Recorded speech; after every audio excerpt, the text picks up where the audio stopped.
नक्सल प्रभावित क्षेत्र में पत्रकारिता करना यूं ही आसान नहीं है और अगर ऐसे में वहां भी पत्रकारिता करने वालों के ऊपर जान का संकट हो, जान पर भारी पड़ जाए तो फिर कोई क्या ही करेगा। कभी नक्सलियों के लिए पत्रकार दुश्मन बन जाते हैं, कभी प्रशासन का मुंह फूल जाता है। पत्रकारों के हालत ऐसे हो जाते हैं कि जोखिम इस कदर बढ़ जाता है कि ना तो समाज के रह जाते हैं ना ही प्रशासन के। इस जोखिम का अंदाजा इस बात से लगाया जा सकता है किसी इलाके में लोकल रिपोर्टिंग करने वालों पर जानलेवा हमला हो जाता है।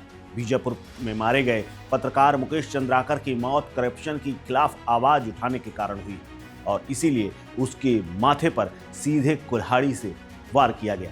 नए साल के ठीक अगले दिन छत्तीसगढ़ में पत्रकारिता करने वाले मुकेश चंद्राकर की हत्या हो जाती है। आरोप है कि घटिया निर्माण की रिपोर्टिंग करने से नाराज ठेकेदार ने ही बदला लेने की सोची और मुकेश को मारकर चट्टान पारा बस्ती के सेप्टिक टैंक में चुनवा दिया। मुकेश ऐसे पत्रकार थे जो अपने यूट्यूब चैनल के जरिए बस्तर और बीजापुर के आसपास की पत्रकारिता करते थे। कभी नक्सलियों का मुद्दा उठाते थे, कभी ग्रामीणों का, तो कभी सुरक्षा बलों के फंसे हुए जवानों को बाहर निकाल लाने की भी जिम्मेदारी उठाते थे। वो एक नेशनल चैनल से भी जुड़े हुए थे और अपना भी चैनल चला रहे थे। नक्सलवादियों के गढ़ माने जाने वाले बस्तर के जंगल में बेखौफ घूमने वाले चंद्राकर ठेकेदार के करप्शन का शिकार हो गए। उसकी मौत की खबर आने से पहले बड़े भाई ने उनकी यूट्यूब चैनल बस्तर जंक्शन पर अपनी बात रखी थी। उन्होंने कहा था कि मेरा भाई रियल हीरो है, मुझे लगता है कि मेरा बच्चा मुझसे दूर हो गया है। जिस इलाके की नक्सलियों से रक्षा करते हुए सीआरपीएफ के जवान शहीद हुए थे,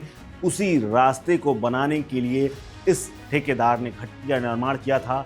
घटिया निर्माण की पोल खोलने की कीमत पत्रकार मुकेश चंद्राकर को अपनी जान देकर चुकानी पड़ी।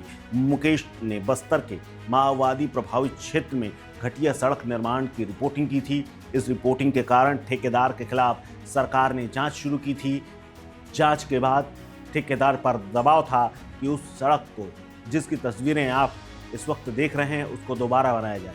मुकेश 1 जनवरी को लापता हुए थे। उनके मोबाइल की आखिरी लोकेशन ठेकेदार सुरेश चंद्राकर के यार्ड के पास मिली थी। पुलिस ने जांच शुरू की और ठेकेदार के बाड़े में नए बने सेप्टिक टैंक को खंगाला तो मुकेश का शव निकल आया। स्थानीय पत्रकारों का आरोप है कि मुकेश की हत्या उनकी रिपोर्टिंग के बाद हुई। मुकेश ने सड़क निर्माण की गड़बड़ी का पर्दाफाश किया था और इसके बाद उसे अपनी जान की कीमत चुकानी पड़ी। आप इस तस्वीर को देखिए और सड़क को देखिए। क्या ये 120 करोड़ रुपए की लग रही है, जिसमें कंक्रीट ऊपर से पड़ी हुई है और सब कुछ इसका ठीक हो गया था। पहले इसमें बालू नीचे दबाई गई, उसके बाद ऊपर गिट्टी डाल करके डामर यानी तमाम अन्य चीज़ें मिलाने की जहमत तक नहीं उठाई गई और पूरा पैसा भी निकाल लिया गया।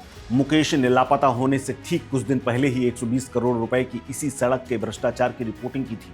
उस न्यूज़ रिपोर्ट में बताया गया था कि गंगालूर और हिरौली के बीच में नई बन रही सड़क में कई गड्ढे हैं। बताया जाता है कि इस रिपोर्ट के आधार पर ही जगदलपुर लोक निर्माण विभाग ने ठेकेदार सुरेश चंद्राकर के खिलाफ जांच बैठाई थी। सूत्र बताते हैं कि कलेक्टर ने चंद्राकर को बुला करके हड़काया था, डांट लगाई थी और दोबारा सड़क बनाने का प्रेशर बनाया था। इससे ठेकेदार नाराज था और सबसे ज़्यादा नाराज था पत्रकार से, क्योंकि उससे कई बार मीटिंगों के बावजूद भी उसने रिपोर्ट छाप दी। उसके बाद सुरेश चंद्राकर ने अपने छोटे भाई रितेश के माध्यम से लगातार पत्रकार पर मुलाकात का दबाव बनाते रहे और इसी मुलाकात को लेकर के नए साल के मौके पर मिलने के लिए धोखे से मुकेश चंद्राकर को बुलाया। मुकेश चंद्राकर बीते कई दिनों से उससे मिले नहीं थे, लेकिन नए साल के मौके पर रितेश ने तमाम संबंधों का हवाला दिया और उन्हें सुरेश तक ले गए, जहां पहुंचने के बाद उनका अंत हो गया। फिर उसका पता नहीं चला। शुक्रवार को ठेकेदार के चट्टान पारा बस्ती वाले घर के बाहर सेप्टिक टैंक बना था। नई छपाई हुई थी। पुलिस को शक हुआ, जिसके बाद मुकेश चंद्राकर की लाश उसी सेप्टिक टैंक से बरामद की गई। इस घर में ठेकेदार अपने मजदूरों को रखता था। पुलिस के मुताबिक जिस टैंक में मुकेश को हत्या के बाद डाला गया था, उसके ऊपर कंक्रीट डाली गई थी, जो ज़्यादा पुराना नहीं था। जब पुलिस कर्मियों ने टैंक को तोड़ना शुरू किया तो कंक्रीट आसानी से टूट गई। मुकेश के शरीर पर कई घाव के निशान थे, लेकिन ये गोली के थे या चाकू के, इसका पता पोस्टमार्टम के बाद आने वाली रिपोर्ट से पता चलेगा। पोस्टमार्टम हो चुका है, उनके शव का अंतिम संस्कार भी हो चुका है और अब इंतजार है पोस्टमार्टम रिपोर्ट का। जिसमें और चौंकाने वाले खुलासे हो सकते हैं। इस खबर में फिलहाल इतना ही। अपडेट्स के लिए बने रहिए वन इंडिया हिंदी के साथ।